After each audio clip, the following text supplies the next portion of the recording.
Star Bharat पर telecast होने वाला आप सबका हम सबका चहेता शो राधा कृष्ण की कहानी में आज रात की शुरुआत होगी। राधा जो औषधि बनाकर लाती हैं वो शाम को लेप के स्वरूप में लगाने के लिए जाएंगी। राधा को अपने निकट आता देख शाम इशारे से मना कर देगा और ये देखकर जामवंती खुद राधा से वो लेप लेकर शाम के ऊपर लगाती हैं। दूसरी ओर आप देखेंगे कि अनिरुद्ध और उषा की शादी की तैयारियों का जश्न जोश शोर से चल रहा होता है, जहाँ पर कृष्ण और बलराम आपस में बात करते हैं और बलराम कृष्ण से कहते हैं कि किस प्रकार राधा सब कुछ प्रेम से ठीक करना चाहती है तो तुम खुद क्यों नहीं कर रहे हो उसकी मदद। आखिरकार पूरे संसार में तुम ही तो हो कान्हा, औषधि भी तुम हो और चोट भी तुम हो, तुम क्यों मदद नहीं कर सकते।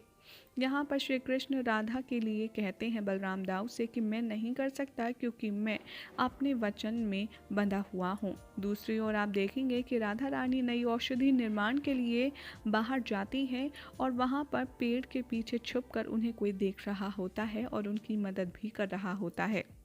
तभी राधा रानी की नज़र एक ऊंचे लगे फल पर पड़ती है और उसे देखकर वो सोचती हैं कि अगर ये मुझे मिल जाए तो शाम की स्थिति के लिए काफ़ी फायदेमंद होगा।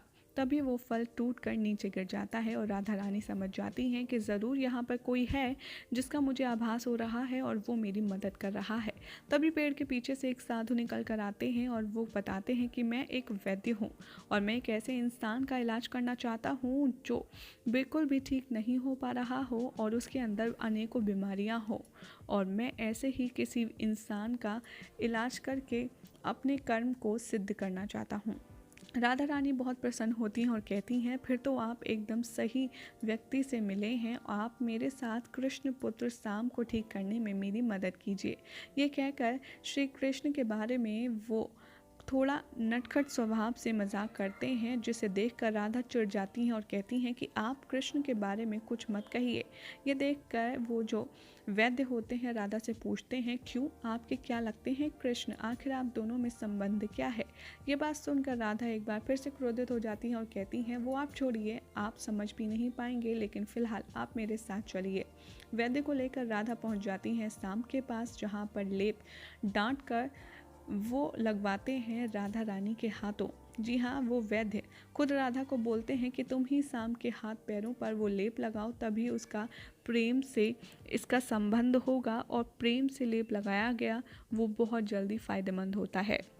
जैसे ही लेप लगाते हैं शाम के हाथ हिलने लगते हैं और ये देखकर जामवंती बहुत ही ज़्यादा खुश हो जाती है और राधा को भी प्रसन्नता होती है और इसीलिए यहाँ पर लेप लगाने के लिए जामवंती भी अच्छे मन से अनुमति दे देती है। दूसरी तरफ आप देखेंगे कि जैसे ही राधा और जामवंती आपस में बात कर रही होती हैं कि अगर एक लेप लगाने से शाम की हालत में इतना सुधार है तो ज़रा सोचो, रोज़ रोज़ अगर इन स्वामी जी इन वैद्य देख रेख में शाम का पूरा इलाज होगा तो उसे कितना फ़ायदा होगा। और इसीलिए उन वैद्य को रोकने के लिए राधा रानी कहती है अनिरुद्ध से कि उनका कक्ष दिखाया जाए। जैसे ही वो वैद्य अपने कक्ष में पहुंचते हैं वो अपना रूप चेंज कर लेते हैं और वो वैद्य स्वयं श्री कृष्ण ही होते हैं जो राधा रानी की स्वयं मदद करने के लिए आए होते हैं। यहाँ पर आप देखेंगे कि कैसे बलराम दाऊ के कहने पर वो खुद राधा रानी के साथ मदद करके शाम को ठीक करने के लिए अवतारित हुए हैं। ये बात देखकर बलराम बहुत ज़्यादा चिंतित हो जाते हैं और कहते हैं कि तुम अपने ही श्राप को काटोगे, शाम को ठीक करोगे, ऐसा कैसे उचित होगा कान्हा। तो श्री कृष्ण बलराम दाऊ को समझाते हुए कहते हैं कि शाम को ठीक करने की बात नहीं है। जब मेरा और महादेव का युद्ध हुआ था तब से वो योग निंद्रा में चले गए हैं और मुझे कैसे भी करके उन्हें उठाना ही होगा और इसीलिए मुझे राधा की मदद करनी ही होगी। और आज रात के एपिसोड की एंडिंग यहीं हो जाएगी। अब आगे आने वाले एपिसोड में आकर क्या होने वाला है ये देखना होगा, काफ़ी इंटरेस्टिंग।